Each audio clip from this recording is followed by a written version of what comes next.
All right, guys, welcome back to Scratch Golf Performance. In this video, we're going to go over part 2 of maximizing performance, which is training in full ranges of motion. All right, in part 2, we're covering the lower body.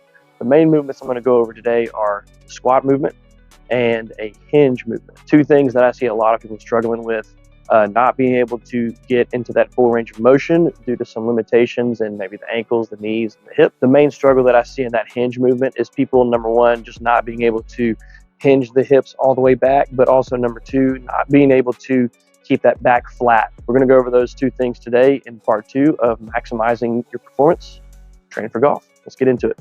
All right, so there's a reason they call the squat the king of all lifts.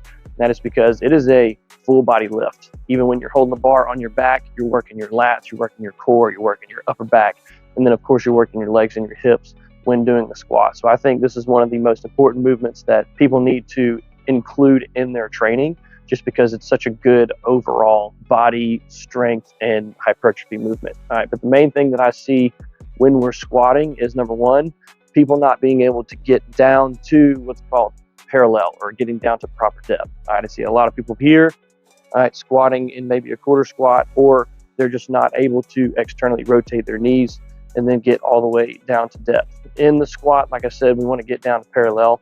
One way to do that, especially my guys, is I've got to turn my toes out and then externally rotate my feet and my knees. So as you see here, I'm squatting down, my knees are going out with my toes, my hips are going back, and then that way here I can get my femurs around my hips and then drop down in a little bit lower position. All right, but I've got to find a good stance.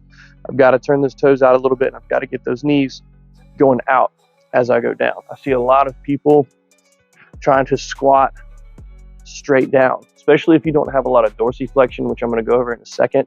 I want to get knees out, toes out, squatting down, and I want a slight hinge, and then I'm squatting down. So thighs are parallel to the ground, my hips are back, and my foot position, all right, all that weight is right in the center of my feet. I don't want too much on my toes, and I don't want too much on my heels. So that's the basics of the squat. If you've got longer femurs like me, you're going to have more of a hinge squat. If you've got shorter femurs, you're going to be a little bit more upright in your posture.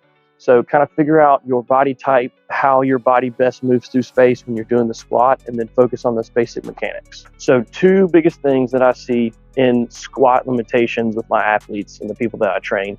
Number one, this is 90% of people's problem. It's called dorsiflexion, or being able to get that range of motion in the ankle. So being able to get that toe up, right, when I squat. Right, even though when I squat, I'm not raising the toe, I'm almost doing the opposite of getting that knee over the toe. All right, people think that you've got to keep your knees in line with your toes. Don't let them go over your toes.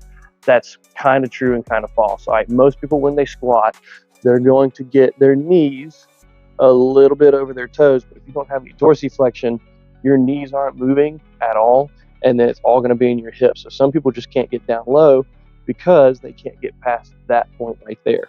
Is to use some wedges, some weights, a box, whatever, to get your heels elevated, and then I squat down. See how my posture is a little bit better.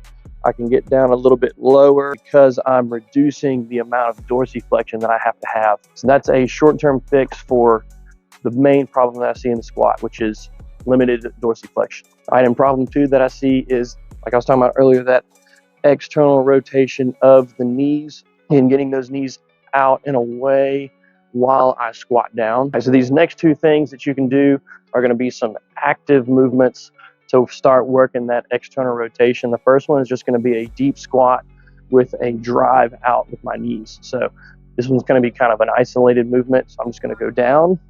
Doesn't matter how you get down there, and I want you to get those elbows and then drive those knees out and hold that for about 10 seconds. All right, really trying to keep those heels on the ground. I'm not really worried about my posture right now.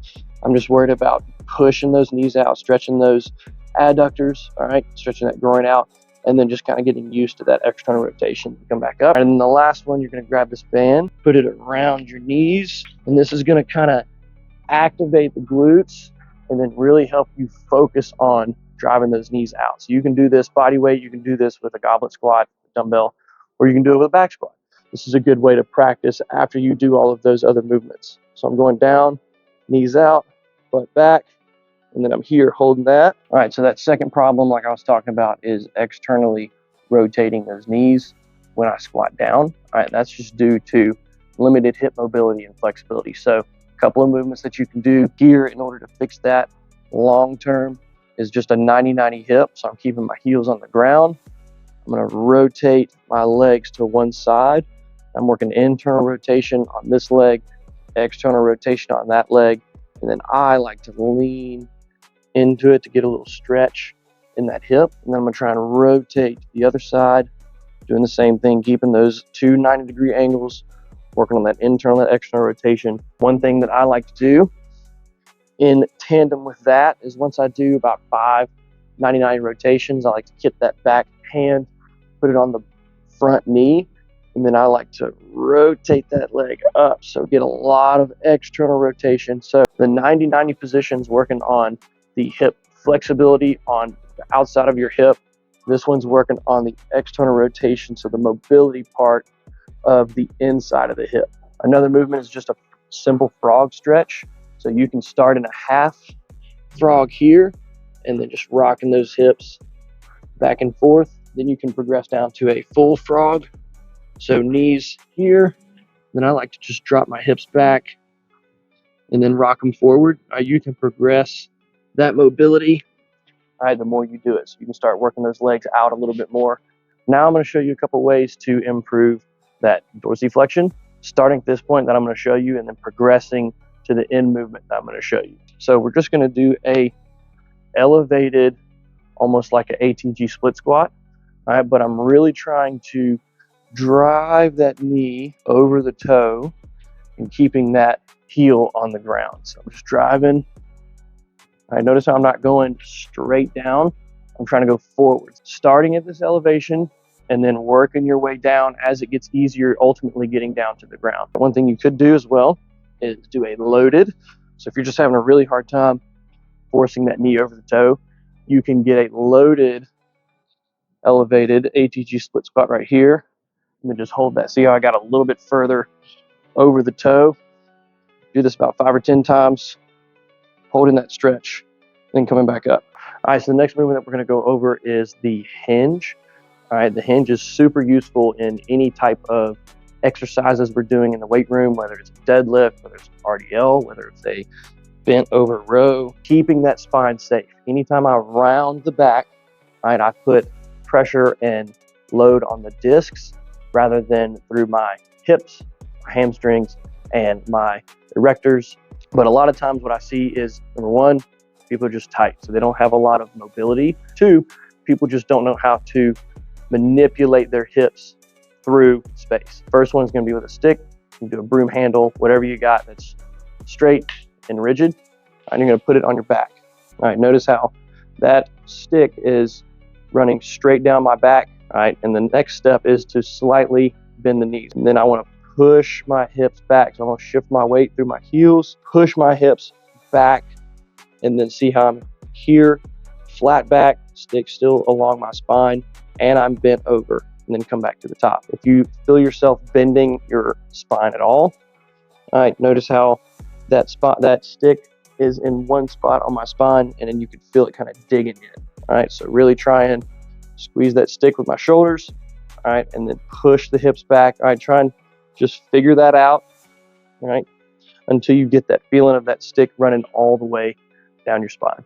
When we're doing loaded movements specifically, all right, it's nice to engage the lower back, keep that locked in.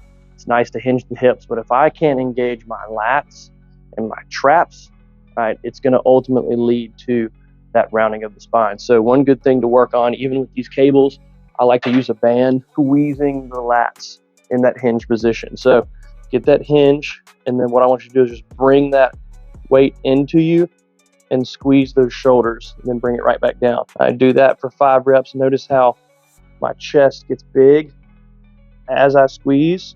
And then what you can do is you can hold that squeeze and then hinge those hips and then come back up. All right, the goal is to not let that weight go away from me through that hinge movement. And so ultimately, when we put all of that together, working on our mobility, our flexibility, all of these different technique movements, we can put it all together in the RDL, we can put it all together in the deadlift, we can even put it together when we're doing bent over row movements here. All right, just keeping that vertical spine, everything locked into place, getting some mobility in the hips, right, and in the hamstrings, and then just being super safe when we lift. All right, so that's it for part 2 of the maximizing performance in the lower body. If y'all have any questions, feel free to comment. All right, make sure to like the video, make sure to subscribe to the video, and stay tuned for the next one.